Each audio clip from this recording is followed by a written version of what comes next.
Alléluia. Merci Seigneur pour ce jour. Merci Éternel pour ce moment. Nous confions la parole à l'Éternel et nous demandons à Dieu de conduire ce moment. Que l'Esprit prenne le contrôle afin de nous conduire véritablement dans la vérité. Que l'Éternel fasse en sorte que chacun de nous soit disposé afin de pouvoir écouter la portion de la parole qu'il a mis en ma bouche ce matin pour quelqu'un. Que Dieu vous bénisse et je prie que Dieu fasse de moi un canal de bénédiction pour une personne qui dit Amen fort. Amen. Je prie également pour que ce matin, tu ne sortes pas d'ici après avoir écouté cette parole, que tu ne sortes pas d'ici la même personne. Et il faille que quelque chose change en toi. Et il faille que quelque chose change véritablement à partir de la parole que l'Éternel a prévue pour nous en ce jour. Que Dieu vous bénisse. Asseyez-vous royalement.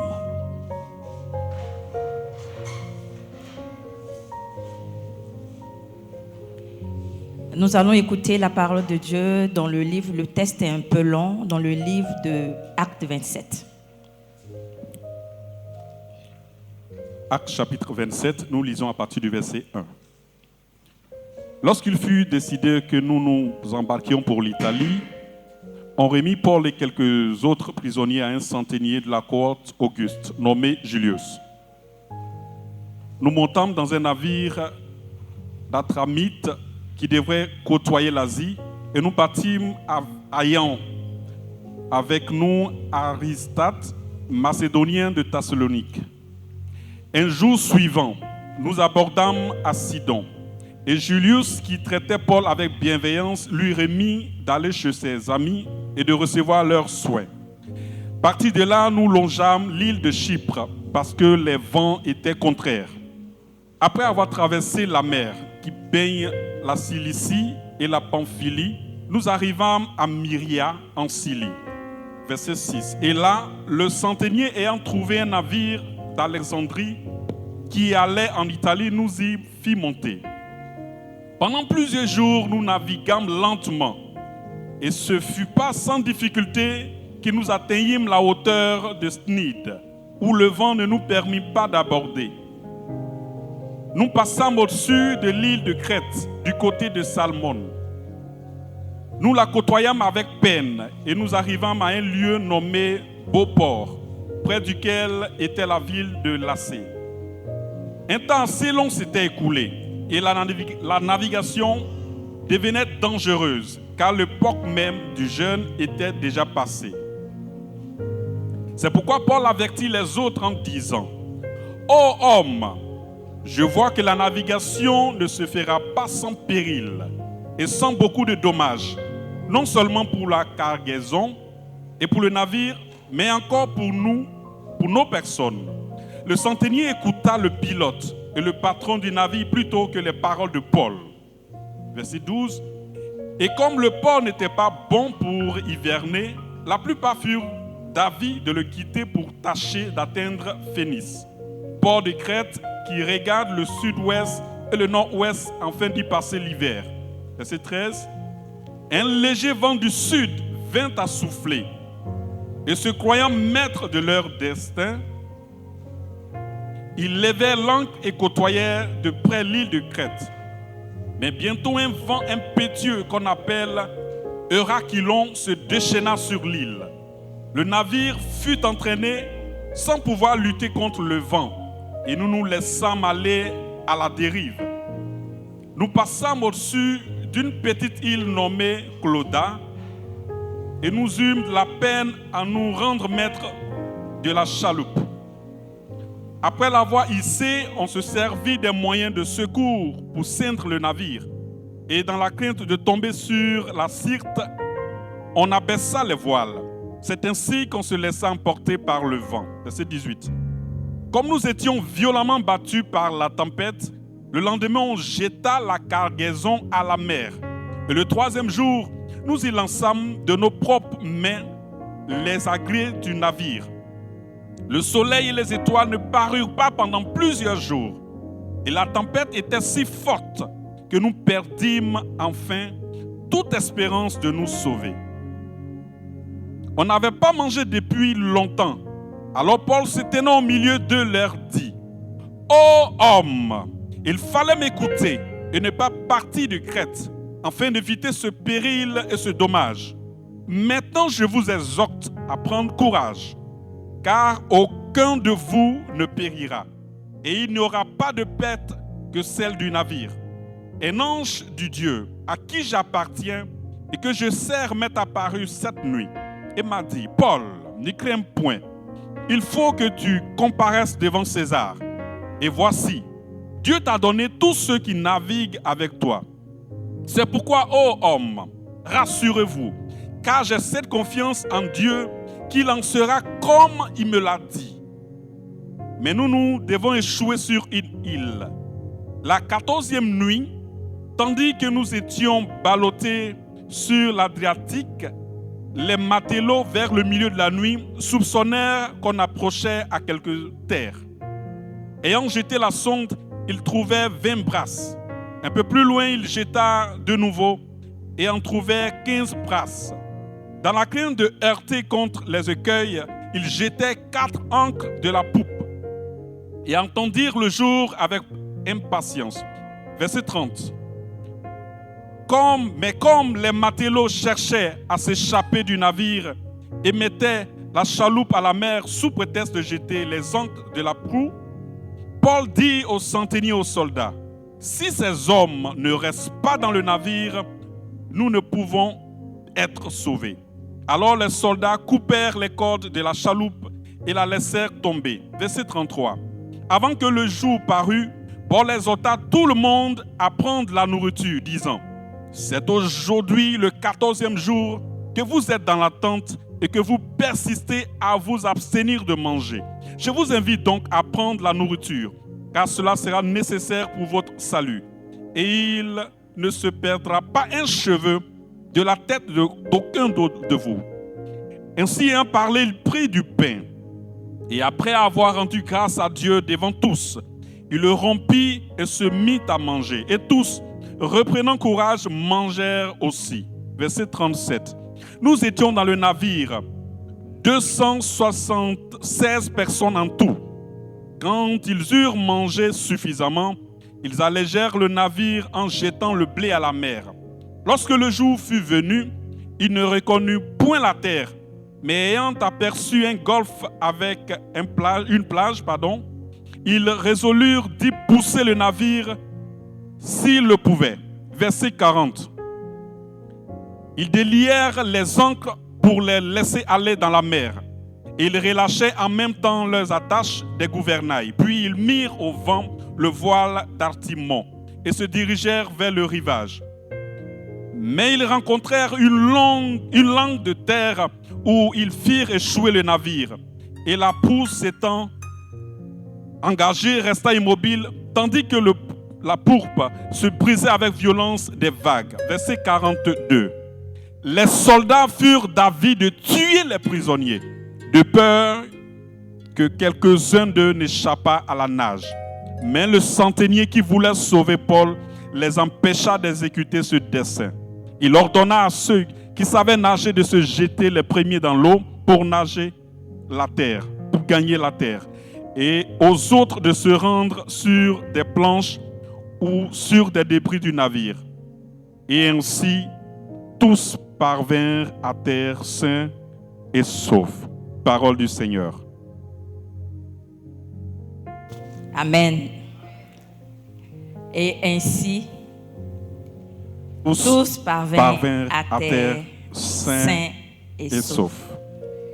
Alléluia. Bien-aimé, je suis venu dire à quelqu'un ce matin que la fin va être différente du début. Amen. La fin va être différente du début. Mon thème de ce matin, c'est comment vaincre Héraculon. Alléluia. La fin va être différente du début. Ce n'est pas normal que la fin de ton histoire ressemble à la manière dont elle a commencé. Alléluia. Chaque année, chaque début d'année, nous faisons des proclamations, n'est-ce pas? Nous faisons des proclamations qui sont censées assurer que nous ayons une année de victoire. Nous faisons des proclamations qui sont censées assurer que nous ayons une année de prospérité, une année de richesse, une année sans tourment, une année sans maladie. Mais on se rend compte en fin d'année que nous avons gardé le même statut social. On se rend compte en fin d'année que nous sommes restés à la même place. En fait, on se rend compte qu'on vient de passer 12 mois en étant restés exactement à la même place. Il n'y a eu aucune évolution. Ce n'est pas normal. Alléluia. Dans cette histoire de l'apôtre Paul, nous remarquons que le voyage est long. Le test est aussi long que le voyage. Regardons tout ce parcours ensemble. On va faire le culte ensemble. Vous savez, j'aime bien faire participer le peuple de Dieu quand je prêche. Regardons ensemble tout ce parcours. Et prenons cette navigation de l'apôtre Paul comme étant le parcours d'une année à nous. Amen. Nous commençons en janvier et nous terminons l'année en décembre. Le voyage de Paul a commencé et considérons que le voyage de vol a commencé en janvier. Amen. Quand il commence, à partir du verset 13, le véritable voyage pour aller vers où ils doivent avoir destination commence par un vent qu'on a appelé comment? Le vent du sud, qui est un vent sec. Bien-aimé, ce vent sec peut représenter les difficultés que nous avons en début d'année. Ce vent sec peut représenter les épreuves d'un enfant de Dieu en début d'année. Mais je suis venu dire à un enfant de Dieu ce matin que les épreuves du début ne déterminent aucunement la nature et la qualité de l'année dans laquelle tu es ou de l'année que tu auras. Alléluia. Je reprends. Les difficultés du début, les épreuves de début d'année ne peuvent en aucun cas déterminer la nature et la qualité de l'année dans laquelle tu es ou de l'année que tu auras. Alléluia. Alléluia. Certains diront, on entend souvent d'autres dire, cette année, j'ai l'impression que ça ne sera pas bon, de toute façon ça a commencé. D'autres disent encore, mais on dirait que 2025 est en train de ressembler à 2024. Bien-aimé, je suis venu dire à un enfant de Dieu d'arrêter de confesser de telles paroles sur son année. Alléluia.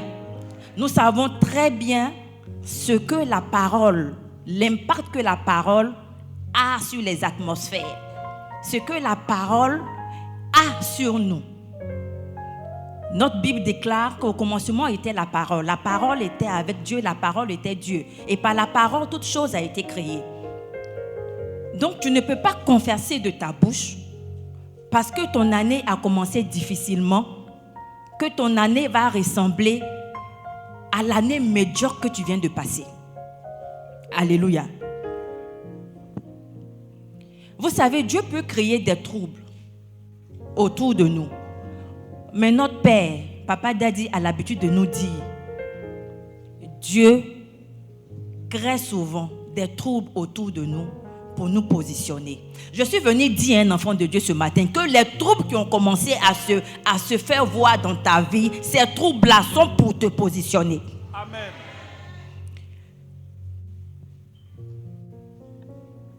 Vous savez, quand on commence l'année, généralement, il y a une phrase qu'on aime dire. après la fête, c'est la défaite. Janvier n'est pas un mois facile. Non seulement il est difficile, et en plus c'est un mois qui a tendance à s'éterniser. Il allait vraiment très long. Mais Dieu a fait grâce. Aujourd'hui, nous sommes en février. Alléluia. Le mois de janvier vient de terminer. Mais vous savez, souvent, lorsque le mois de janvier se termine, on a l'impression qu'on peut souffler. Ouf. On a réussi à joindre les deux bouts. Difficilement, mais nous sommes y arrivés. N'est-ce pas? Ça n'a pas été facile. Mais tu ne sais pas par quelle magie tu as réussi à payer ton loyer. Tu ne sais pas par quelle magie, mais tu as réussi à payer la mensualité de scolarité de tes enfants. Ça n'a pas été facile, mais tu as réussi à payer toutes tes charges. Ça n'a pas été facile, mais tu as même réussi à gérer certaines dettes. Et tu veux commencer à respirer. Mais bien aimé, je suis venue dire à quelqu'un ce matin que certainement ce que tu viens de passer n'est rien d'autre par rapport à la catastrophe qui s'annonce devant. Ce n'est pas pour vous faire peur que je le dis. Lorsque nous voyons le parcours de l'apôtre Paul, j'ai dit tout à l'heure que nous allons prendre le parcours de Paul comme étant le parcours d'une année bien à nous. Paul a commencé son périple avec un vent sec. Après le vent sec, dès que le vent sec est passé, ils ont pensé qu'il allait pouvoir commencer à respirer. Qu'est-ce qui s'est passé? Mais bientôt un vent impétueux, qu'on appelle Eurachylon, se déchaîna sur l'île. Et le navire fut entraîné sans pouvoir lutter contre les vents. Et nous nous laissâmes aller à la dérive. Dès qu'ils ont commencé à respirer, voici un autre vent. Un vent plus dur, plus difficile que le premier.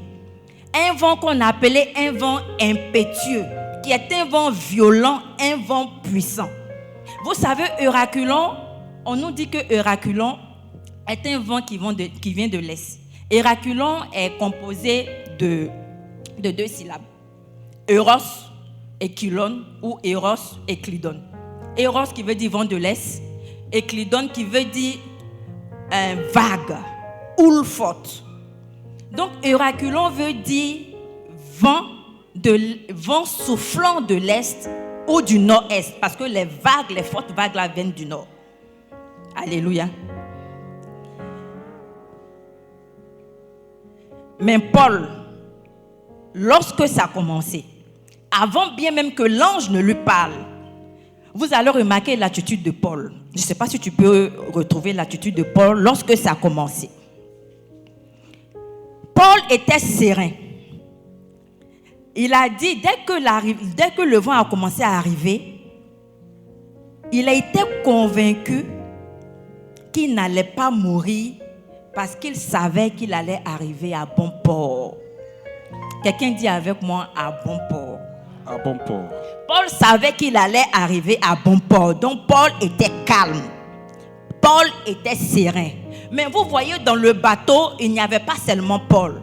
Dans le bateau, il y avait d'autres personnes. Il y avait d'autres gens. Dans le bateau, il y avait des captifs. Dans le bateau, il y avait des prisonniers enchaînés. Dans le bateau, il y avait des soldats. Dans le bateau, il y avait un homme de Dieu. Dans le bateau, il y avait des justes. Dans le bateau, il y avait des injustes. Dans le bateau, il y avait des personnes qui avaient été condamnées à tort. Et Paul faisait partie de ces personnes qui avaient été condamnées à tort. Mais vous savez, tout ce beau monde dans le bateau auront leur salut à cause d'une seule personne. À cause de l'homme de Dieu. À cause de l'apôtre Paul. À qui Dieu a parlé. Au travers de son ange. Et à qui Dieu a dit, ne t'inquiète pas, vous n'allez pas mourir, je vais vous conduire à bon port. Je vais vous faire échouer sur une plage. Imaginez, bien-aimé, on te prend en étant prisonnier et on est en train de te conduire dans une prison de haute sécurité, une prison du genre la célèbre prison Alcatraz. Par exemple, parce que regardez tout ce voyage qu'on fait pour envoyer des personnes en prison. Merci, maman Nassa. Par exemple. Et pendant ce voyage, Dieu fait survenir un vent. Un vent qui malmène le navire de tous les côtés. Et ce vent, au lieu de les envoyer en prison, ce vent est en train de les envoyer sur une île. Est en train de les envoyer sur une plage. C'est pas moi qui le dis, hein. C'est dans le texte. Dieu a dit à Paul, je vais vous faire échouer sur une île. Bien-aimé, entre nous, même si ta route doit être droite et propre pour être conduit en prison, et qu'il y a une autre route qui est sur le côté, qui est tortueuse, qui doit t'envoyer sur une île, tu vas choisir laquelle des voies? Amen. Tu vas choisir laquelle des voies? D'accord. En fait, de ce que j'ai remarqué en lisant ce texte, du coup, ce vent fort, ce vent puissant, ce vent dévastateur était en sorte un allié, et un allié pour un enfant de Dieu, un allié pour l'apôtre Paul qui était dans le bateau. Bien qu'ils étaient tous effrayés, Paul était calme. Bien-aimé, c'est la différence entre les enfants de Dieu et les enfants du monde. Bien-aimé, lorsque tu es enfant de Dieu, tu es dans le règne de l'esprit. Et quand tu es dans le règne de l'esprit, tu es connecté à Christ. Et quand tu es connecté à Christ, ses pensées se révèlent à toi. Dieu a parlé à Paul. Il a dit à Paul, sois calme. Tu vas arriver à bon port. Alléluia. Je suis venu dire à un enfant de Dieu ce matin, ne sois pas effrayé. Peu importe la manière dont ton année a commencé, peu importe les tumultes qui ont commencé avec toi, peu importe les troubles, sache que ces troubles-là sont un allié pour toi. Dieu crée souvent des troubles dans la vie des enfants de Dieu pour les positionner. Alléluia. Dieu crée souvent des troubles dans la vie des enfants de Dieu pour les positionner.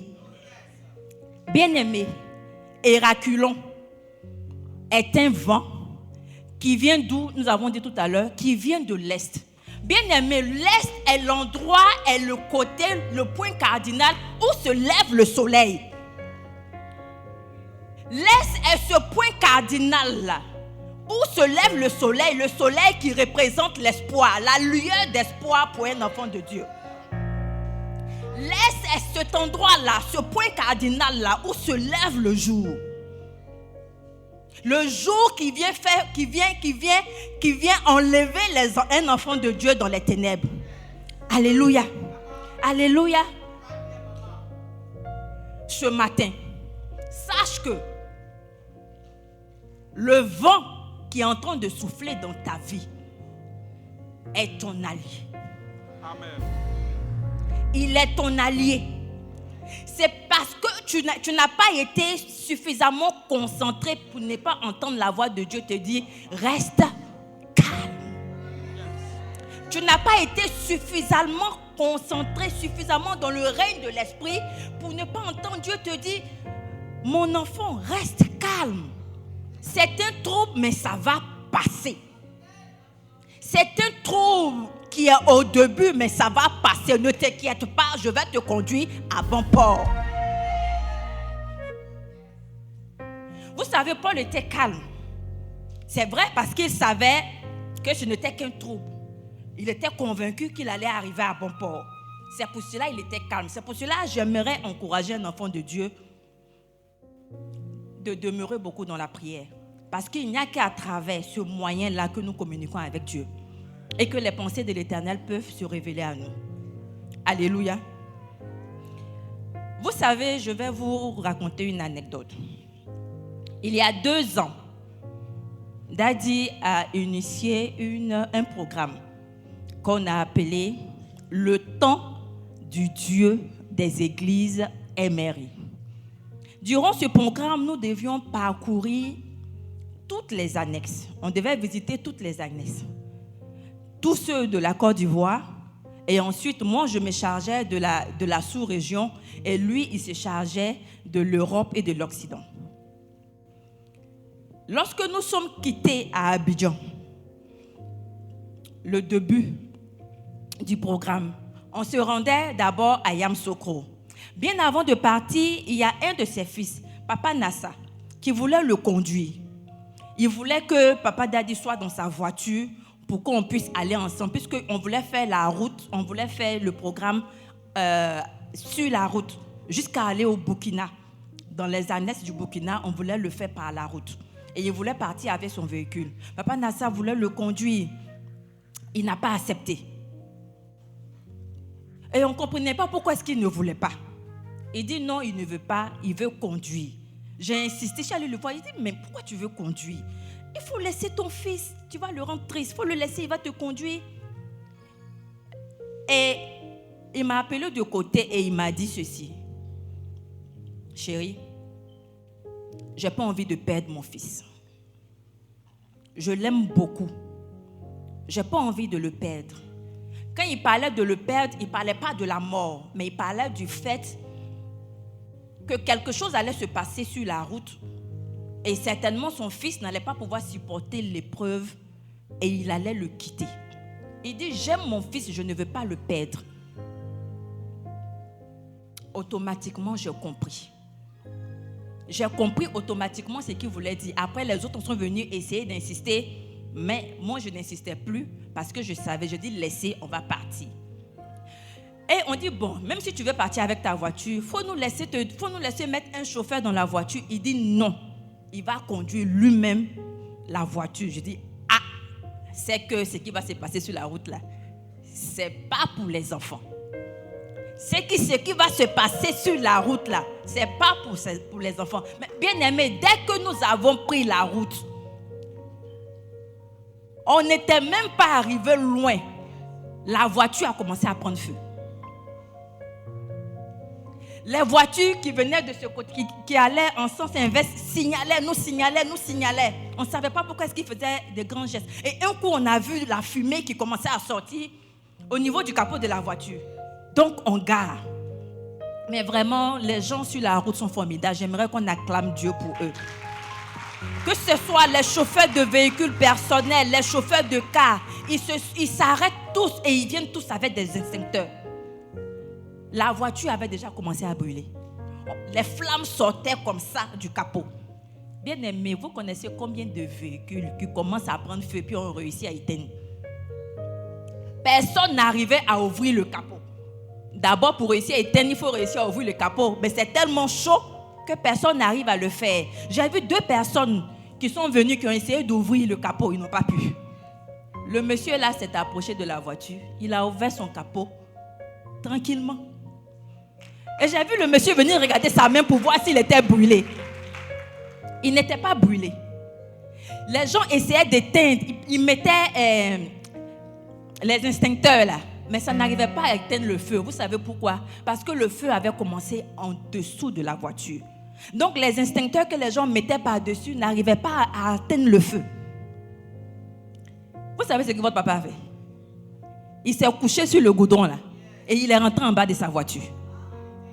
Avec un extincteur. Et il a éteint le feu.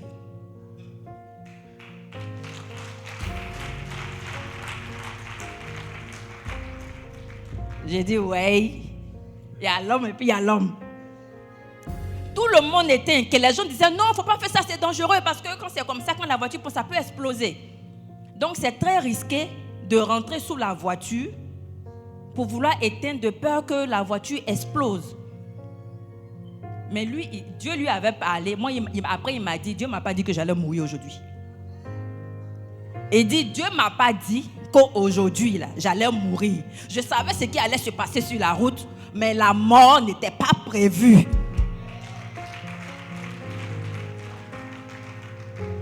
Alléluia. Donc, en fait, c'est cette crainte-là qu'il avait pour son fils. Parce que c'est lui qu'on cherchait. S'il était monté dans la voiture de son fils et que son fils voyait sa voiture partir en fumée, quel allait être le cœur de son fils après cette épreuve. On est en train d'aller proclamer Jésus. Et puis ma voiture brûle. Il dit, je ne sais pas si mon fils pourra supporter ça. Je l'aime. Je vais partir avec mon véhicule. Voiture de location, tout ça là, je ne veux pas. Parce que je sais ce qui est en chemin. Et quand on a fini ça, on a réussi à éteindre le feu. On a appelé les sapeurs-pompiers. Quand ils sont venus, le feu était déjà éteint. On a demandé quand même qu'ils mettent encore pour eux là. Et quand ils ont fini de faire ça, il y a un remorqueur qui est venu remorquer la voiture pour l'envoyer dans son garage. Le moteur n'avait rien. La voiture n'avait rien. Les seules choses que la voiture avait, comme c'était du feu, ça a fait fondre tout ce qui était caoutchouc. J'ai dit, oui, Seigneur, merci. Bien-aimé, quand votre papa vous dit qu'il est mystique, ce n'est pas un euphémisme. Il ne le dit pas pour faire genre. Il le dit véritablement parce que c'est quelque chose qu'il vit au quotidien. Et nous qui sommes souvent avec lui, nous le voyons faire. Vous savez, la dernière fois, il cherchait sa montre. Il a demandé à plusieurs personnes ici sa montre, n'est-ce pas? Le 31 décembre, sa montre était perdue. Il ne savait pas où il avait déposé sa montre. Mais c'est une montre d'une grande valeur pour lui. Non seulement sentimentale, parce qu'elle lui a été offerte par quelqu'un qui l'aime beaucoup, mais la valeur de la montre, laisse tomber. C'est la première fois que je vois Daddy chercher quelque chose comme ça. Mais où est ma montre? Où est ma montre? On a cherché la montre partout, on ne trouvait pas la montre. Et un jour, il s'est levé, il dit, bon, je vais faire ce que je sais faire. Il dit, oui. Il dit, je vais faire ce que je sais. Les gens pensent souvent qu'il vit au quotidien avec son don. Non. Moi, je me dis souvent que pratiquer le don, ça enlève de l'énergie. On le voit ici, lorsqu'il finit de faire un exercice prophétique, il est épuisé. Ça épuise le corps. Donc ce n'est pas quelque chose qu'il fait pour le plaisir. Il le fait pour la gloire de Dieu. Il dit, bon, je vais faire ce que je sais faire. Il est allé à son hôtel de prière. On a un hôtel de prière dans le salon. Il est allé à l'hôtel de prière, il a allumé une bougie. Et il a pris la bougie et il a prié, il a récité un psaume et il a dit à la bougie, conduis-moi à ma montre. Et il me dit, regarde, où la flamme de la bougie va se diriger, c'est là-bas que se trouve ma montre. J'ai dit, ok. Donc, il faut nous voir, on le suit à la flamme. La flamme a tourné, et un coup, comme une boussole, elle s'est dirigée dans le couloir de la chambre. On est rentré dans la chambre. Quand il avance, la flamme revient en arrière. Et il dit, la montre est dans cet environ-là. J'ai dit, ok, cherchons. Quand il va à gauche, la flamme dit qu'elle est à droite. D'abord, il dit, attends, je vais te montrer. Quand il va à droite, la flamme est stable. Il dit, ok, ça veut dire que la montre est là. La montre était sereinement couchée sous son oreiller. My God! J'ai appelé en même temps Sierra. Il dit, Sierra, est-ce que tu sais ce que ton papa vient de faire? Parce que je ne finis jamais d'être épatée. À chaque fois qu'il y a quelque chose, j'appelle. Il dit, Sierra, est-ce que tu sais ce que ton papa vient de faire? Il a pris bougie comme boussole pour qu'on retrouve sa montre. Et Dieu a fait grâce, on a retrouvé sa montre. Que le nom de l'Éternel soit béni. Bien-aimés, tout cela pour vous dire que quand Dieu te parle, quand tu entends la voix de Dieu, tu es calme. Il savait qu'il y allait avoir une catastrophe. Il savait qu'il y allait avoir des dégâts sur du matériel. Mais il était calme parce que Dieu lui a parlé. Dieu lui a dit, il faut que ça se fasse. Ça doit se faire comme ça. Il faut qu'il y ait cela. Il faut qu'il y ait cette perte-là. Il faut qu'il y ait ce sacrifice-là. Pour que votre route soit bonne. Vous allez loin. Alléluia. Et on a pris la route. On est arrivé où on devait arriver. On a fait correctement notre programme et nous sommes revenus à Abidjan. Gloire à Dieu. Et vous savez, notre Père aime dire quelque chose. Quand je vous dis, aimons prier, demeurons dans la prière afin qu'on puisse entendre audiblement la voix de Dieu. Vous savez, quand on prie, ce n'est pas uniquement, ne soyons pas uniquement là pour égrener le chapelet de nos besoins. Nous devons également savoir garder silence et écouter Dieu nous parler. Il a l'habitude de dire qu'un chrétien qui dure longtemps à genoux dans la prière est celui-là même qui peut durer longtemps debout dans les épreuves. Alléluia. Lorsque tu pries, la Bible dit, confiez-vous en l'Éternel, vous serez affermis. Bien-aimés, confiez-vous à l'Éternel, vous serez affermis. Pourquoi? Vous serez affermis parce que la vie chrétienne n'est pas faite que de belles choses. Il y aura des moments où vous allez avoir des difficultés, mais confiez-vous à l'Éternel afin qu'il vous fortifie, afin qu'il vous donne la force de pouvoir supporter les épreuves à venir, afin qu'il vous donne la force de pouvoir continuer même quand c'est dur, afin qu'il vous donne la force de pouvoir marcher même quand vous pensez que vous n'avez plus de force. Amen. Donc, comme je le disais, Paul savait qu'il n'allait pas avoir mort d'homme. Et au verset 10, je crois, Oui. Pasteur, tu peux retrouver ça, au verset 10. C'est pourquoi Paul avertit les autres en disant, « Ô homme, je vois que la navigation ne se fera pas sans péril et sans beaucoup de dommages, non seulement pour la cargaison et pour le navire, mais encore pour nos personnes. » Amen. Amen. Et au verset 11, on dit, le centenier écouta le pilote et le patron du navire plutôt que les paroles de Paul. Amen. Vous savez, dans le livre d'Exode, c'est un verset que j'aime beaucoup. Dieu dit, voici, je mets un ange au devant de toi pour te conduire à ta destination.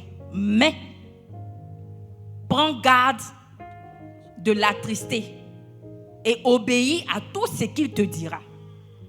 S'ils avaient obéi à Paul depuis le début, ça ne serait pas arrivé. Alléluia. Et vous savez, il y a un indice qui attire mon attention. Lorsque Paul avertit qu'il va avoir quelque chose de dangereux qui arrive contre le navire. C'est vrai, il dit, il va avoir quelque chose de dangereux, mais il n'y aura pas de perte humaine. Il n'y aura pas de perte, et il précise, il n'y aura que de perte le navire. Versets 21 et 22, je crois. On n'avait pas mangé depuis longtemps. Alors Paul, se tenant au milieu d'eux, leur dit, « Ô homme, il fallait m'écouter et ne pas partir de Crète, afin d'éviter ce péril et ce dommage. Maintenant, je vous exhorte à prendre courage, car aucun de vous ne périra, et il n'y aura de perte que celle du navire. Un ange du Dieu à qui j'appartiens et que je sers m'est apparu cette nuit. » Amen. C'est la partie là qui m'intéressait. Car aucun de vous ne périra, et il n'y aura de perte que celle du navire. Alors j'ai compris quelque chose, bien aimé. J'ai compris qu'en fait, Héraculon voulait manger le navire. J'ai compris qu'en fait, Héraculon n'avait pas besoin de tout ce qui était dans le navire. Héraculon voulait le véhicule même. Bien aimé, lorsque tu es informé de ce que Dieu veut pour ta bénédiction, de ce que Dieu veut pour ton élévation, ne tarde pas à réfléchir, offre cela à Dieu en même temps, pour éviter de passer par certains troubles.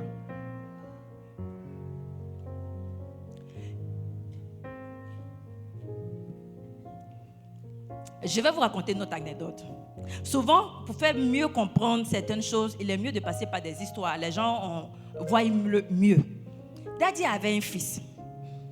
Bon, je ne vais pas dire qu'il avait un fils, il a toujours son fils. Daddy a un fils qui avait un véhicule. Et son véhicule tombait tout le temps en panne.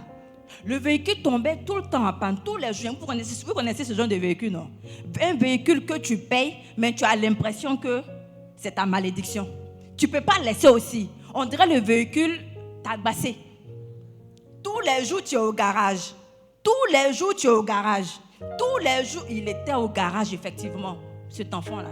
Tous les jours, il était au garage, ce fils-là. Et Daddy l'a appelé une fois pour lui dire, fils, j'ai un message pour toi de la part de l'Éternel. Il y a un vent qui est en train de venir vers toi.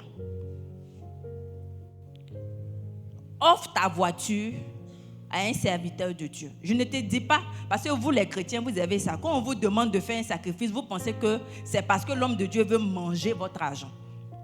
Il dit, je ne te dis pas de venir me donner ce véhicule. Offre le véhicule à un homme de Dieu qui en a besoin. Ma seule voiture là.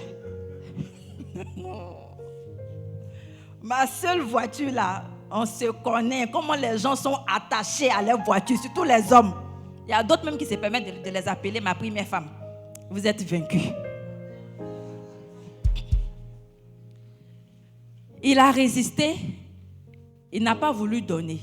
Vous savez souvent, lorsque tu vas voir ton père, que ton père te parle, quand c'est ce que tu aimes entendre là, quand c'est ce que tu veux entendre là, tu dis Amen et puis tu fais. Mais quand c'est quelque chose qui t'est difficile à faire, tu as l'impression que ce jour-là, Dieu n'a pas bien parlé à ton papa. Tu as l'impression que, est-ce que c'est vraiment Dieu qui lui a dit? Tu as l'impression que aujourd'hui là, on dirait que papa, Dieu ne lui a pas bien parlé. Tout simplement parce que ce qu'il est en train de dire, tu n'as pas envie d'entendre. Tu n'aimes pas. Tu n'aimes pas le son. Sinon, tu as entendu. Mais tu dis, hein? Comme les Ivoiriens. Quand c'est comme ça, on dit quoi? Tu as entendu, c'est le son qui ne t'a pas plu. Il avait très bien entendu, mais n'avait pas aimé le son. Et il sortait un jour avec son véhicule. Et paf, son véhicule a commencé à chauffer et ça a commencé à prendre feu. Et lorsque les gens sont venus l'aider à éteindre le feu, la voix de son père spirituel a fait écho dans son oreille.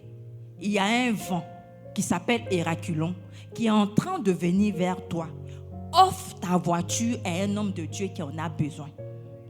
Mais voici une voiture là qui est en train de prendre feu. Il va offrir quoi encore? Comment est-ce qu'il va faire pour entrer dans la bénédiction? Puisque le vent, il vient pour te conduire quelque part. Mais quand tu refuses qu'il te conduise, eh bien, tu vas rester à la même place. Mais heureusement pour lui, les gens sont venus l'aider et la voiture a pris un coup. Ils ont parlé de joint de cuirasse, quelque chose comme ça, qu'il fallait remplacer. Il a tout fait, il a fait les réparations qui étaient un peu coûteux quand même et il a offert la voiture finalement, après les dégâts. Il a offert la voiture à un homme de Dieu. Mais lorsqu'il a offert la voiture à ce homme de Dieu-là, il n'a jamais entendu que la voiture a une panne dans la main de cet homme de Dieu-là. Et figurez-vous que lorsqu'il a fini de faire ça, ce n'est pas une semaine, ce n'est pas un mois. Quelques jours après, dans son service, une décision a été prise au niveau de sa direction pour offrir de nouveaux véhicules de service à 10 employés dont il faisait partie. Bien aimé, c'est dit qu'à cause de lui seul, à cause de lui, 9 autres personnes ont été bénies. Bien aimé, je suis venu annoncer à quelqu'un ce matin qu'à cause de toi seul, la bénédiction va rentrer dans ta famille. Amen.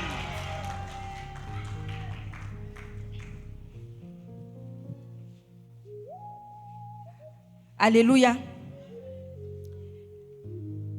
Pasteur, il faut me trouver un verset, un truc que je n'ai pas envie de paraphraser. C'est, je crois, le verset 22, la dernière phrase qu'on vient de lire tout à l'heure. Maintenant, je vous exhorte à prendre courage, car aucun de vous ne périra, et il n'y aura de perte que celle du navire. Un ange du Dieu. Il n'y aura de perte que celle du navire. Bien aimé, quand tu entends cela, quand tu entends ce que Héraculon veut manger, pourquoi est-ce que tu veux te faire souffrir? Quand tu entends le sacrifice que Héraculon te demande de lui donner afin de pouvoir te conduire à bon port, pourquoi est-ce que tu veux souffrir? Pourquoi tu veux souffrir? Il faut donner en même temps. Amen. Il faut donner en même temps. Parce que vous savez, dans le navire, il y avait des personnes à bord, n'est-ce pas? Et plusieurs chrétiens, comme dans le navire, font souvent ce genre de choix lorsqu'ils sont confrontés à ce genre de situation. On te dit, c'est le navire que Héraculon veut. Mais vous savez ce qu'ils faisaient? On dit, ils ont jeté quoi? Le blé. En tout cas, ils ont jeté tout ce qui était inutile pour Héraculon.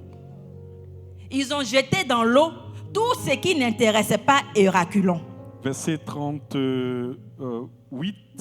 Quand ils furent mangés suffisamment, ils allégeaient le navire en jetant le blé à la mer. Héraculon te dit, il veut le véhicule, toi tu jettes le blé. Il n'a qu'à faire quoi avec? Ça ne vous rappelle pas une histoire? Ça ne vous rappelle pas une histoire dans la Bible? Jonas. Voici Jonas dans le bateau. Quand le vent est venu, quand la pluie est venue, ça cherchait quelque chose. Ils ont jeté tout ce qu'il y avait dans leur bateau. Mais ça n'a pas calmé.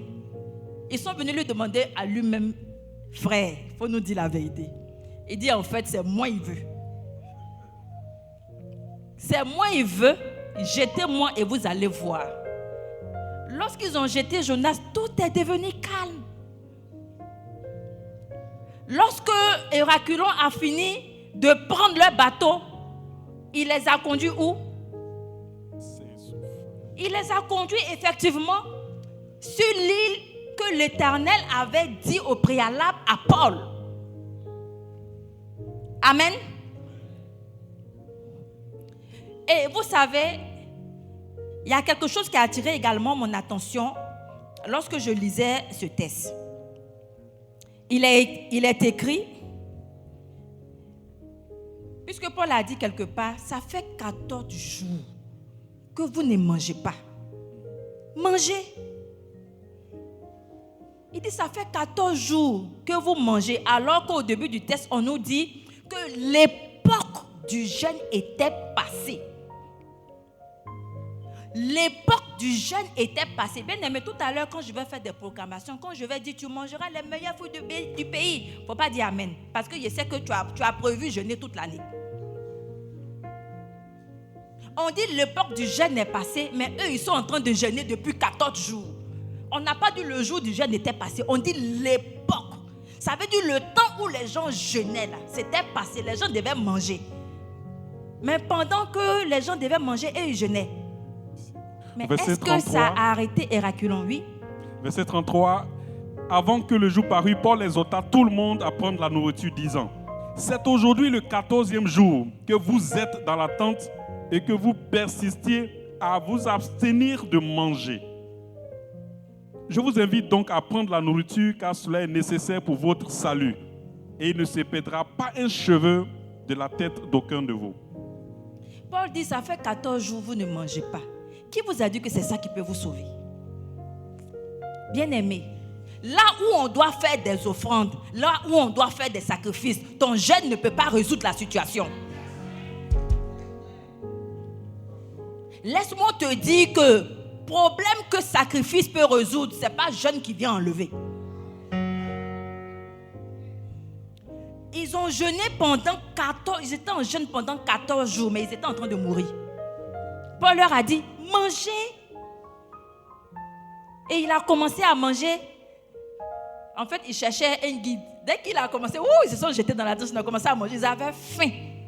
Souvent, vous vous affamez comme ça pour rien. Souvent, vous vous affamez pour rien. Bien-aimé, Dieu, là, quand il crée des troubles autour des enfants de Dieu, c'est pour les positionner. Daddy a l'habitude de dire, il a une phrase qu'il aime dire, et j'aime beaucoup cette phrase. Pour un enfant de Dieu, les troubles sont en lui. Non. Pour un enfant du monde, les troubles sont en lui. Mais pour un enfant de Dieu, les troubles sont autour de lui. Amen. Pour un enfant de Dieu, les troubles sont autour de lui. Alors que pour un enfant du monde, les troubles sont en lui. Alléluia. Nous sommes des enfants de Dieu. Donc les troupes qui sont autour là ne sont rien. Ça veut dire, si les troupes sont autour, ça veut dire que nous pouvons les contourner pour arriver à destination. Amen.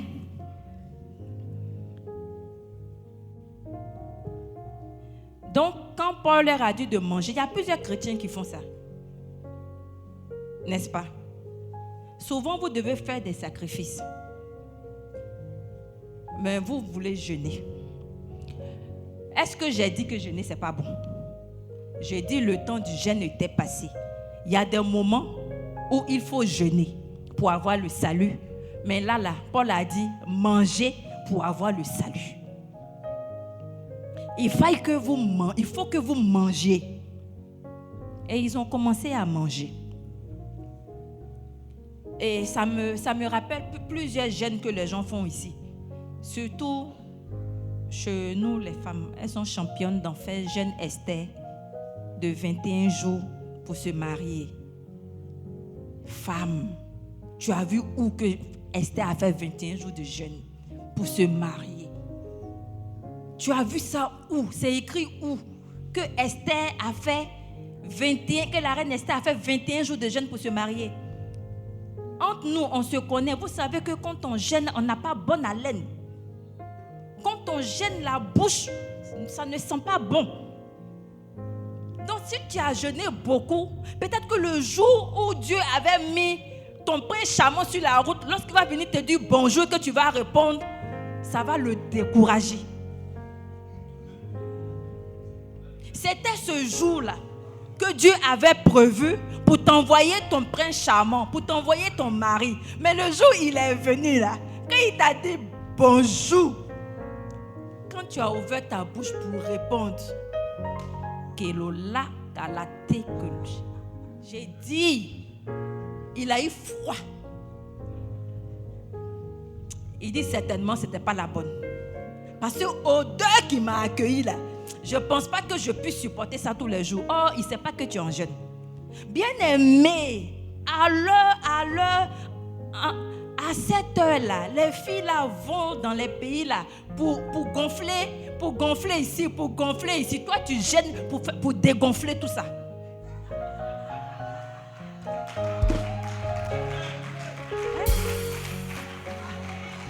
Tes camarades vont faire des chirurgies pour gonfler partout. Toi, tu jeûnes pour dégonfler. Est-ce que ça peut aller? Les hommes de maintenant, là, ils aiment la chair. Ils aiment la chair. Hein? On ne jeûne pas pour avoir mari. Bien aimé, ça n'engage que moi. On ne jeûne pas pour avoir mari. Pour avoir mari, on se prépare, on se frotte.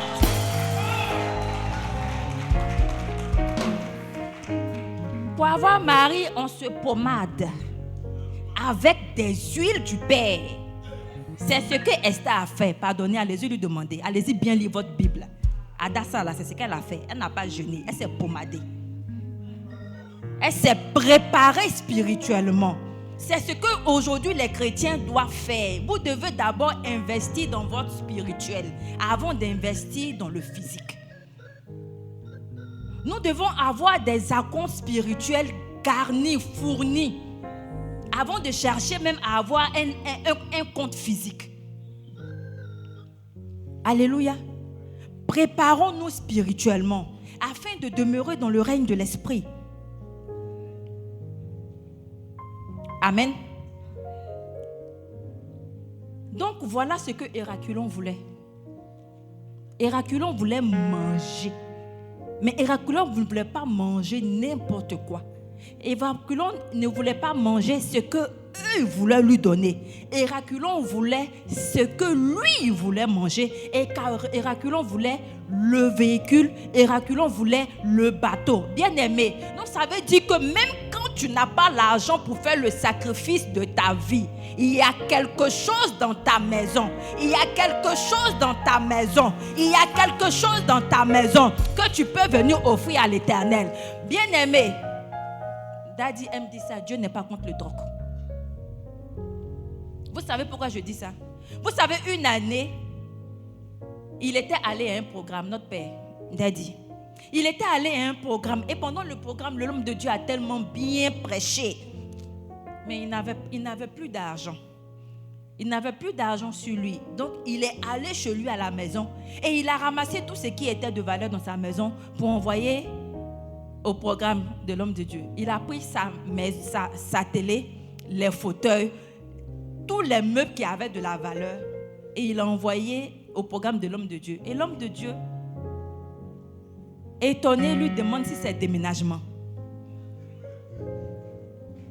Il dit non, homme de Dieu, ce n'est pas déménagement, mais je suis touché. Mais comme je n'ai pas d'argent physique pour honorer et pour te bénir, je te bénis avec ce que j'ai. Alléluia. Alléluia. Vous devez comprendre souvent. C'est vrai que souvent on doit faire des offrandes, mais souvent ce sont des sacrifices que nous devons faire. Nous payons nos dîmes, nous faisons des offrandes, c'est vrai. Nous faisons même souvent des sacrifices, souvent. Mais bien aimé, souvent Dieu va te demander de faire un sacrifice que lui, il veut. Parce que souvent, nous faisons les sacrifices que nous voulons. Mais bien aimé, la différence entre un sacrifice et une offrande, c'est que le sacrifice, quand tu finis de le faire, quand tu es en train de marcher pour aller à la maison, tu parles seul. Quand tu finis de faire un sacrifice, si c'est un sacrifice que tu es venu faire, quand tu t'en vas à la maison, tu parles seul. Mais est-ce que j'ai bien fait? Mais qu'est-ce qui m'a pris? Mais qu'est-ce qui m'a... J'ai dit, tu vas parler seul. Ce n'est pas un débat. Tellement ça fait mal. Tellement ça fait mal. Tu vas parler seul sur la route. Et te poser des questions pour te demander si ce que tu viens de faire là, si tu as bien fait de le faire. Tellement ça brûle. Puisque c'est quelque chose qui te coûte véritablement que tu viens de faire. Et le roi David aimait dire, je n'offrirai pas à l'Éternel quelque chose qui ne me coûte pas. On a voulu lui donner un champ gratuitement pour qu'il fasse ses holocaustes. Il dit, jamais, je n'offrirai pas à l'Éternel quelque chose qui ne m'a pas coûté. Amen. Amen.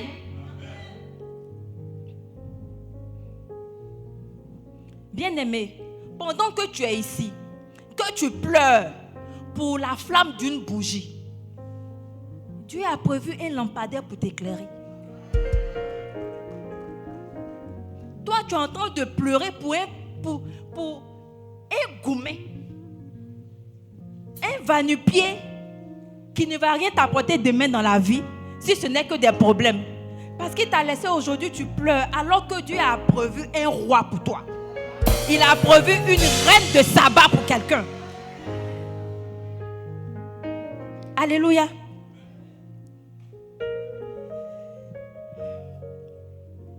À un moment donné de la vie, bien-aimée, nous ne devons pas laisser les et les problèmes prendre le dessus. Nous ne devons pas laisser les problèmes et les crises prendre le dessus. Tout simplement parce que nous sommes des chrétiens avertis, parce que nous sommes dans le règne de l'esprit. Et que nous savons que les difficultés que nous assaillent aujourd'hui, les problèmes que nous vivons aujourd'hui sont des problèmes passagers, des problèmes qui sont là rien que pour nous accompagner, pour nous guider vers où nous devons partir. Vous savez, souvent on dit, moi quand j'étais jeune, j'entendais beaucoup ce genre d'histoires-là, où on raconte une histoire et puis on dit... il y avait 2 routes à prendre. Il y avait une route qui était propre et il y avait une autre route qui était sale et tortueuse. Et celui qui a pris la route qui était propre là, arrivé devant, il a trouvé malheur. Vous connaissez ce genre de conte là dans nos régions, dans nos villages. Et bien c'est pareil. On peut le transposer ici. Il y avait une route qui était bien tracée pour eux. Mais cette route là les conduisait où? En prison. Cette route-là faisait d'eux des captifs. Mais Héraculon est venu briser le navire pour faire d'eux des personnes libres.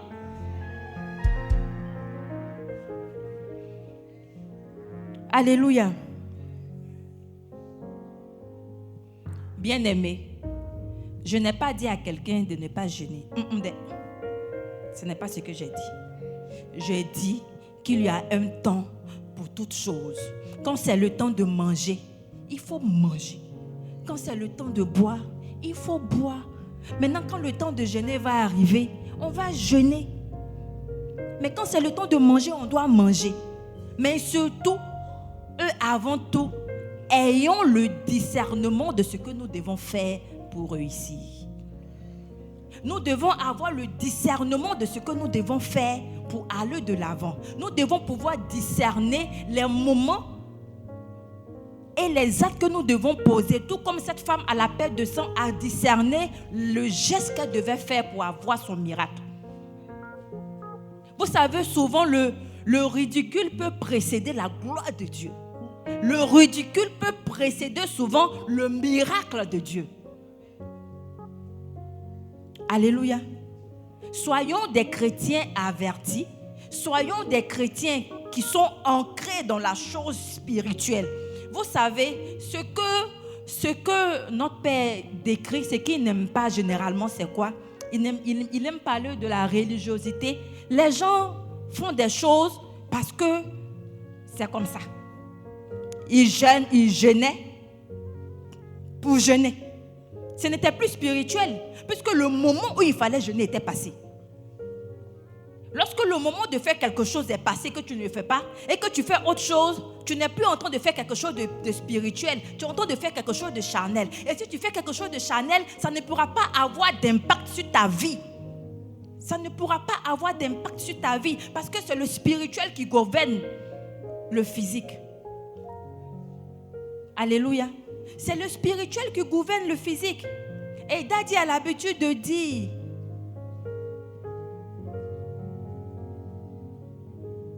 ce que nous faisons souvent, sa phrase là, ça va me revenir, je la cherche. Ce qu'il n'aime pas, c'est que la religion s'attarde à embellir l'extérieur, alors que le spirituel s'attarde à guérir l'intérieur pour faire de nous des personnes réellement mystiques. Alléluia. Alléluia. Donc évitons d'être religieux. Évitons de faire des choses, évitons de faire des copier-coller, évitons de copier pour copier. Évitons de faire des choses parce qu'il faut les faire. On ne fait pas les choses parce qu'il faut les faire. On fait les choses parce qu'on a le discernement de ce que nous devons faire. On doit faire quelque chose, poser un acte dans la maison de Dieu parce que l'Esprit nous demande de le faire. Et non parce qu'on a vu ça quelque chose, on veut faire la même chose pour avoir le même résultat. Bien aimé, vous n'avez pas la même histoire. Alors que derrière chaque problème, il y a une histoire. Ce qu'on peut prendre pour guérir Paul, bien que toi et Paul, vous ayez la même maladie, peut être différent de ce qu'on va prendre, qu'on va faire comme action prophétique sur toi pour te guérir. Tout simplement parce que toi et Paul, vous n'avez pas la même histoire. Vous n'avez pas les mêmes origines. Et donc, la manière de vous traiter sera différente. La manière de venir à bout de vos problèmes sera différente. Amen. Amen. Amen. Faisons attention désormais aux actes que nous posons.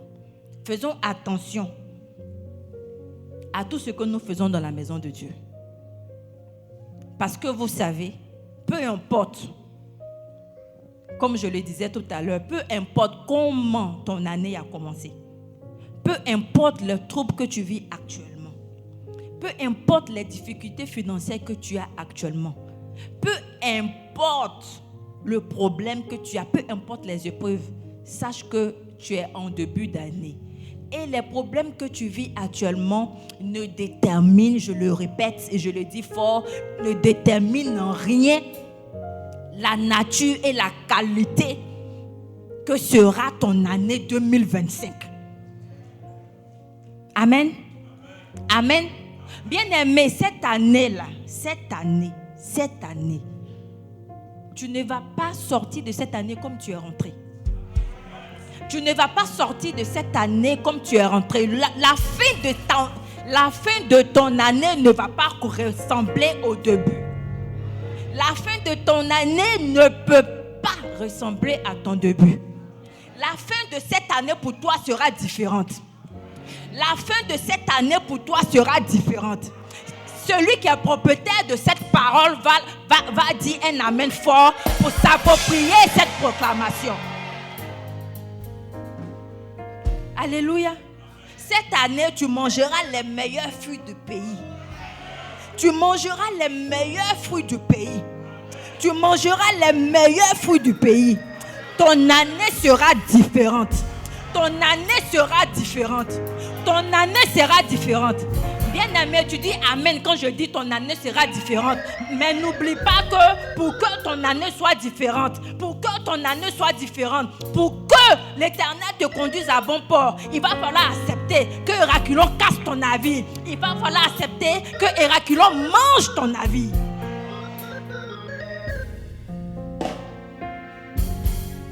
Nous aimons les proclamations, nous disons amen. Nous aimons les prophéties, nous disons amen. Mais ce dont nous avons peur, c'est de poser les actes qui peuvent faire en sorte, qui peuvent être le carburant, qui peuvent être l'énergie pour conduire la prophétie, pour conduire la proclamation jusqu'à bon port.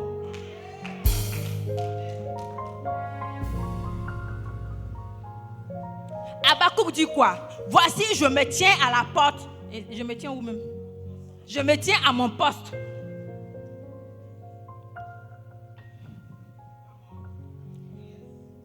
Tu peux lire ça pour moi? Voici, je me tiens à mon poste. J'étais à mon poste et je me tenais sur la tour. Je veillais pour voir ce que l'Éternel me dirait et ce que je répliquerais après ma plainte. L'Éternel m'adressa la parole et dit: écris la prophétie, grave-la sur des tables, afin qu'on la lise couramment. Car c'est une prophétie dont le temps est déjà fixé. Elle marche vers son terme et elle ne mentira pas. Si elle tarde, attends-la, car elle s'accomplira certainement. Amen. C'est une prophétie qui marche, bien-aimé. La prophétie, elle marche. Quand quelque chose marche, cette chose a besoin d'énergie. Quand quelque chose se déplace, là, cette chose a besoin d'énergie. Et l'énergie de ta prophétie peut être tes offrandes. L'énergie de ta prophétie peut être le sacrifice. L'énergie de ta prophétie, c'est quelque chose que tu dois poser comme acte. Amen. Bien-aimé, dans cette histoire d'Alléluia, j'aime le dire, c'est donnant, donnant. Qui dit c'est faux? C'est moi je dis. Ça n'engage que moi. Moi je dis, c'est donnant, donnant. Parce que même pour avoir le salut, il faut avoir donné ta vie à Dieu. Tout le monde n'a pas le salut. Il n'y a que quand tu acceptes Jésus que tu as le salut. C'est une affaire, je te donne, tu me donnes. Dieu n'est pas dans les émotions, il est dans les actions. Pour preuve, nous voyons très bien l'histoire de la veuve de Sarepta. Elle était veuve, elle était pauvre, il ne lui restait plus rien à manger. Il lui restait seulement son dernier pain qu'elle allait manger, elle et son fils, et ils allaient attendre la mort. Mais Dieu lui a dit, donne ça au prophète. Si c'était aujourd'hui, elle allait venir s'asseoir sur les réseaux sociaux pour en parler. Et les sachants de l'évangile allaient dire que c'est un faux prophète. Parce qu'il a demandé à la veuve, il faut faire d'abord pour moi. Tu dis que si tu finis de manger, tu vas mourir, j'ai entendu. Mais fais d'abord pour moi. Bien-aimé, ce n'est pas Dieu qui lui a parlé. Pourquoi Dieu n'a pas dit, comme elle est pauvre, comme elle n'a plus rien à manger, on va la laisser tranquille. Bien-aimé, lorsqu'un prophète te demande quelque chose, ce n'est pas parce qu'il a faim. Lorsqu'un prophète te demande à manger, ce n'est pas parce qu'il a faim. Il te demande à manger parce qu'il veut que la nourriture ne s'épuise plus jamais dans ta maison. Lorsque elle a consenti finalement à faire ce pain-là pour le prophète, la Bible déclare que plus jamais l'huile et la farine n'a manqué dans sa maison pendant que le pays était dans la famine.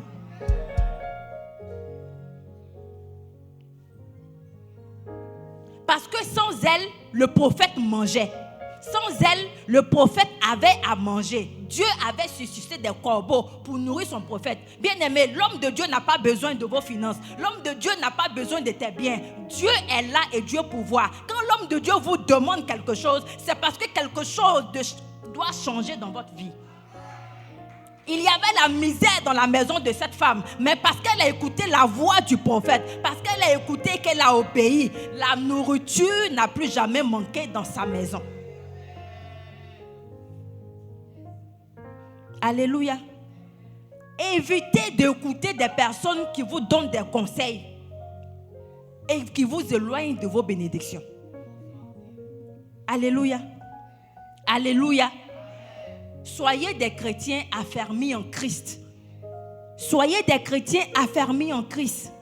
Soyez des chrétiens qui aiment prier afin d'être dans le règne de l'Esprit et de pouvoir entendre la voix de Dieu, de pouvoir entendre Dieu vous parler, afin d'être véritablement connecté à Dieu.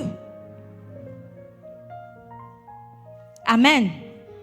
Bien-aimé, Héraculon est passé.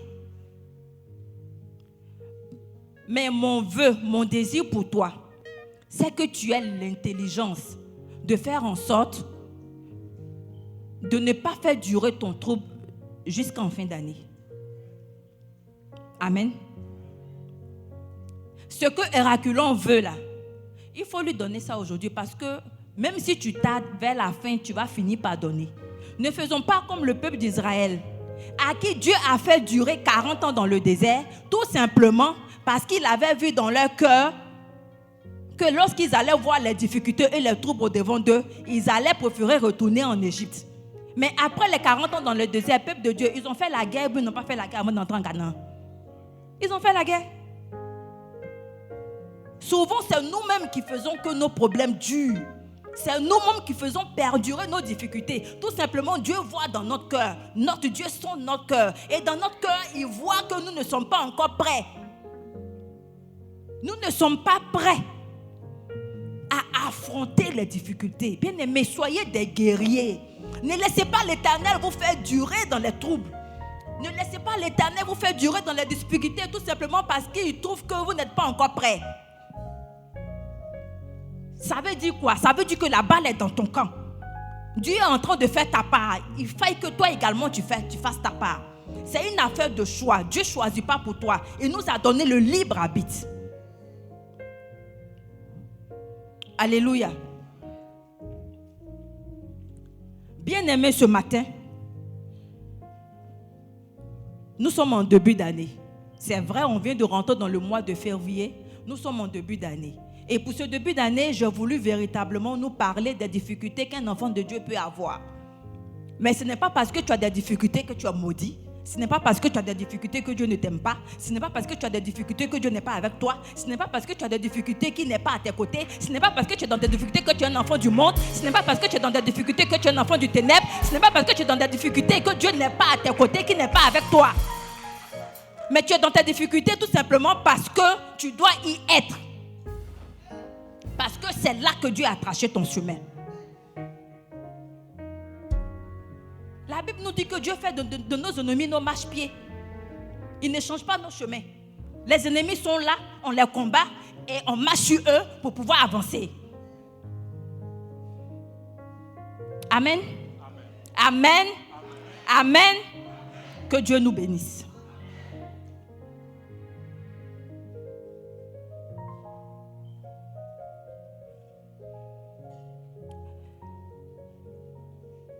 Bien-aimé, c'était mon message de ce dimanche pour un enfant de Dieu ce matin.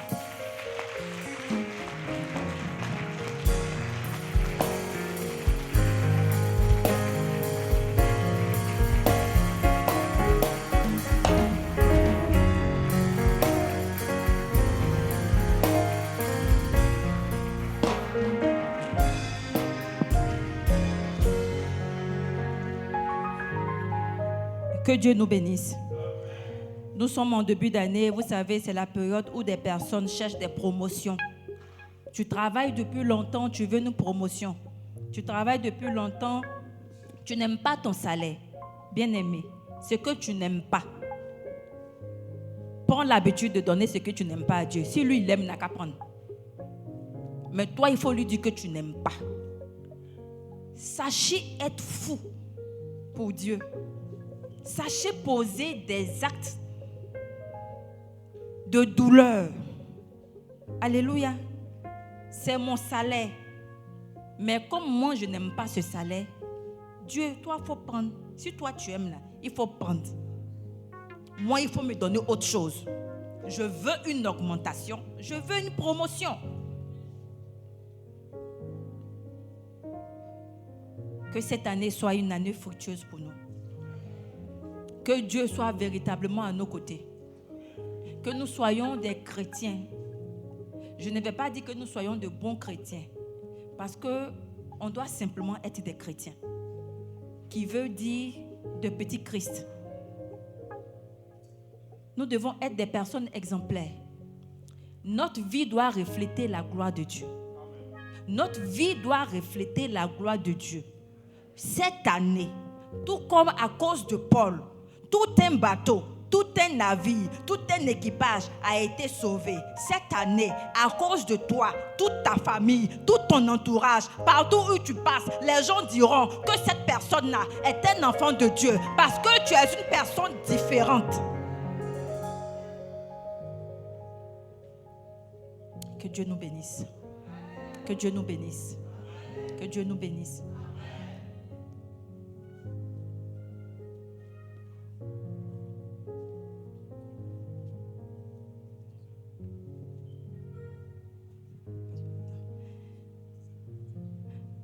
Ok. On va prier. Après avoir entendu cette parole, on va prier et on va demander à Dieu de faire en sorte que nous soyons le discernement. De faire en sorte que nous soyons véritablement des personnes qui soient connectées à Dieu, qui soient connectées au règne de l'Esprit. Parce que nous voulons faire les choses différemment. Nous voulons faire les choses différemment. Nous voulons poser des actes différents. On nous dit que c'est une folie de faire la même chose et de s'attendre à des résultats différents. Bien-aimé, ce que tu as fait hier et ça n'a pas marché, il faut chercher une autre méthode pour voir si celle-là marche. Tu ne peux pas perdurer dans la même chose et espérer avoir des résultats différents. Est-ce qu'on est d'accord? On ne peut pas poser les mêmes actes, et espérer avoir des résultats différents. Il est temps pour nous de changer. Il est temps pour nous d'être levés. Il est temps pour nous de monter. Mais bien aimé, on ne monte pas sans sacrifice. Bien aimé, on ne monte pas sans difficulté. Bien aimé, on ne va pas en altitude sans avoir le tournis. Sans souvent avoir des problèmes pour respirer. Parce que lorsqu'on monte, l'air devient de plus en plus rare. Alléluia. C'est dit que l'élévation n'est pas facile. L'élévation n'est pas facile. Lorsqu'on est en train de se diriger quelque part, que Dieu permette que nous ayons la force nécessaire pour pouvoir surmonter toutes ces difficultés. Parce que c'est vrai, on le dit, mais ce n'est pas facile. C'est sûrement parce que ce n'est pas facile que plusieurs personnes abandonnent. Parce que ce n'est pas facile que plusieurs personnes abandonnent. Mais pour ne pas abandonner, il faut simplement rester accroché à Christ. Pour ne pas abandonner, il ne faut pas lâcher la robe de Christ. Pour ne pas abandonner, il faut rester attaché à lui, même quand c'est difficile. Il faut rester soudé à lui comme ça, afin qu'il puisse continuer de marcher avec nous. Bien-aimé, Dieu est dans le noir. Dieu est dans les ténèbres que tu es en train de vivre actuellement. Ce n'est pas parce qu'il fait noir qu'il n'est pas là. La Bible déclare que lorsque Pierre était dans la prison, une lumière survint. Mais l'ange était déjà là. C'est dit que l'ange était dans la prison avec lui, mais il fallait quelque chose pour l'activer. Il fallait la prière des personnes qui étaient dehors pour l'activer. Mais Pierre était couché tranquillement dans sa prison parce qu'il avait des personnes qui comptaient dehors pour prier pour lui. Et c'est la prière de ces personnes-là qui ont activé l'ange dans sa prison. Bien-aimé, toi tu es là, tu ne pries pas là, tu comptes sur qui? Tu comptes sur qui pour prier pour toi? Tu as fait quoi à qui pour que la personne prie pour ne pas que tu meurs? Tu as fait quoi à qui pour que quelqu'un prie pour toi, pour que tu continues à avoir toujours pour lui donner? Bien-aimé, il faut prier. Tu vas élever la voix. Bien-aimé, il ne faut pas regarder, il ne faut pas écouter ton voisin. On dit le salut est personnel. Tu sais ce que tu es venu chercher. Tu vas élever la voix et tu vas prier. Tu vas demander à l'Éternel de te conduire à bon port, mais surtout de te donner la force de pouvoir surmonter les obstacles et les difficultés, les épreuves qui seront les tiens. Que Dieu te donne cette force-là, afin que tu puisses demeurer dans son chemin, pour pouvoir arriver avec lui. Parce qu'il n'y a qu'avec lui que nous allons arriver à bon port. Il n'y a qu'avec Dieu que nous allons arriver à bon port. Sain et sauf. On aura souvent des pertes matérielles.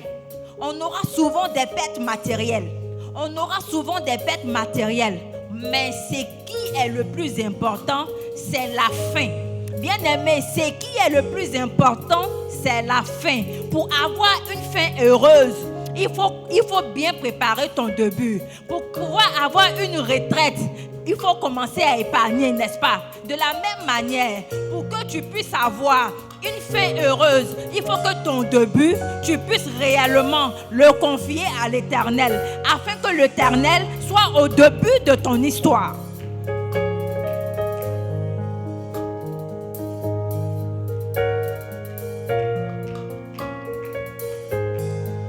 Tu vas élever la voix et tu vas prier.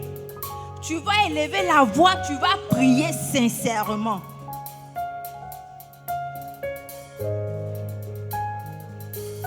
Et demander à Dieu de t'aider dans ce sens. De t'aider dans le sens de la parole qui a été donnée. De t'aider dans le sens des proclamations qui ont été faites. De t'aider à ce que tu puisses arriver là où lui, Dieu, il a prévu pour toi. Peu importe le chemin, que tu ne failles point. Que tu aies le courage de surmonter toutes les difficultés qui seront les tiennes. Merci Seigneur Jésus pour ce que tu me permets. Éternel, merci Père parce que je sais que cette parole était pour un enfant de Dieu. Cette parole était pour quelqu'un. Parce que Éternel, tes enfants ont besoin de savoir que même dans les difficultés, tu es présent. Même dans les difficultés, tu es là. Même quand ça ne va pas, tu es là. Même dans les ténèbres, tu es avec eux. Ce n'est pas parce que c'est difficile que tu n'es plus avec eux. Tu es avec eux dans les moments difficiles. Tout simplement parce que tu les accompagnes. Tu les accompagnes à traverser le désert. La Bible dit, quand je traverse donc de la mort, je ne crains aucun mal. Amen, parce que tu es avec moi.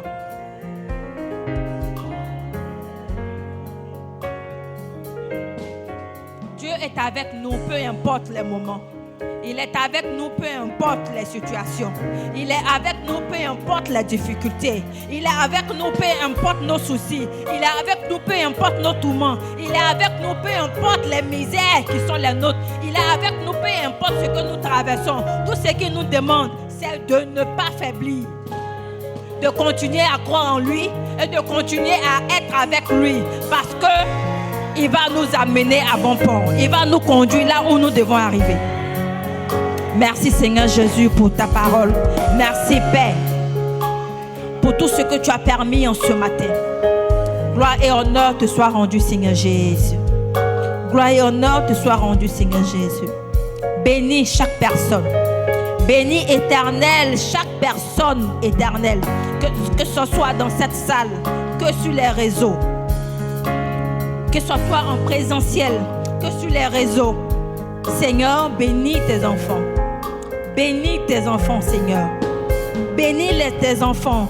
Et fasse en sorte, Éternel, que même dans leurs difficultés, ils sentent ta ta présence, que même dans les difficultés, ils reçoivent une certaine paix qui leur prouve, Éternel, que tu es avec eux dans les difficultés. Merci Père pour tout ce que tu as permis en ce jour. Que le nom de l'Éternel soit béni. Amen.